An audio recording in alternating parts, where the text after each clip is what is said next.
دوستان نشون بدن این آیه است که در مورد وضو هست. یا ایها الذین آمنوا اذا قمتم الى الصلاة فاغسلوا وجوهکم و ایدیکم الى المرافق. ای مؤمنین، چون به نماز برخاستید پس صورت خود را و دستهایتان را تا آرنج بشویید. وامسحوا برؤوسکم و سرهایتان را مسح کنید. و ارجلکم الی الکعبین و پاهایتان را تا قوزک پا یا شتالین تا اینجا بشویید. و این کنتم جنوبا فطهروا، و اگر که جنوب بودید یا غسل بر شما واجب شده بود غسل بکنید. و این کنتم مرضى او علی سفر، اگر که مریض بودید یا در سفر بودید. او جاء احد منکم من الغائط او لامستم النساء فلم تجدوا ماء فتیمموا صعیدا طیبا، اگر که شما در سفر بودید یا مریض بودید و قضای حاجت کردید یا با همسرانتان هم بستر شدید و آب پیدا نکردید، در اون صورت تیمم بکنید و بعد از اون طریقه تیمم را هم در اینجا بیان می‌کند. این آیه است در مورد وضو. شیعه در اینجا چی میگه؟ میگه که وامسحوا برؤوسکم و ارجلکم الی الکعبین، مسح کنید به سرتان و پاهایتان تا اون قوزک پا.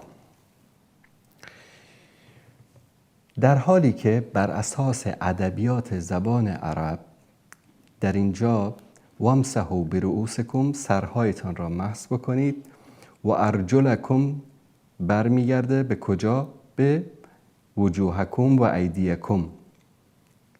بر اساس قواعد زبان عربی است. برمیگرده چی؟ عطف میشه بر وجوهکم و ایدیکم و ارجلکم.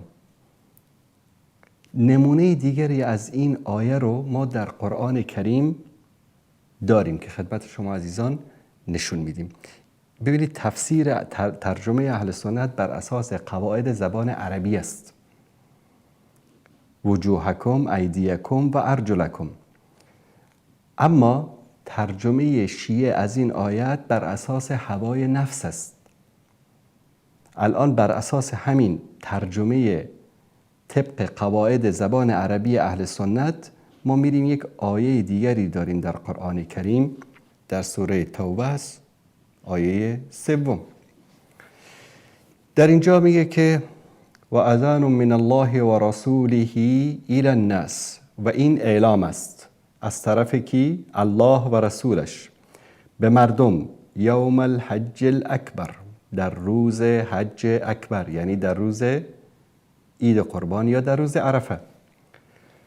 ان الله، که الله بری است، بری است من المشرکین و رسوله، که الله بیزار است از مشرکین و از پیامبرش. بر اساس ترجمه شیعه در اونجا که وامسحوا برؤوسکم و ارجلکم الی الکعبین که میگه که بر پا باید مسح کرد، بعد اینجا این آیه رو اینطوری باید ترجمه بکنیم که ان الله، که الله بری است، بیزار هست من المشرکین، از مشرکین و از پیامبرش. آیا این ترجمه درست است؟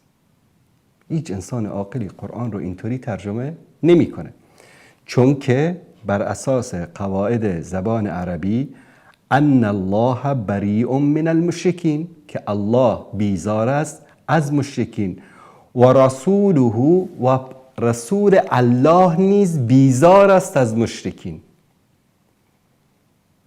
الان متوجه شدید؟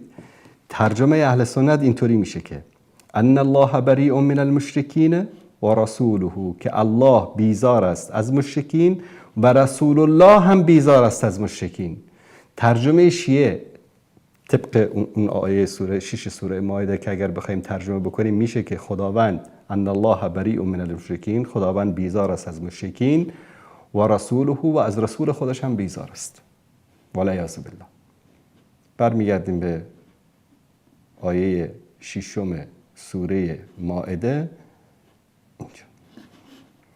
در اینجا چی میگه؟ فغسلوا، بشورید، وجوهکم و ایدیکم الی المرافق، دستانتان را و صورتتان را صورتتان را و دستانتان تا اورنج‌ها بشورید. وامسحوا برؤوسکم، سرتان را مسح بکنید. و ارجلکم، این ارجلکم عطف میشه به چی؟ فغسلوا. این جزء قواعد زبان عربی است که آخوند، احمق، جماعت این چیز رو نمیفهمن. از قرآن بیخبرند، ترجمه و تفسیر قرآن بیخبرند، از قواعد زبان عربی بیخبرند، به خاطر همین این رو نمیفهمند.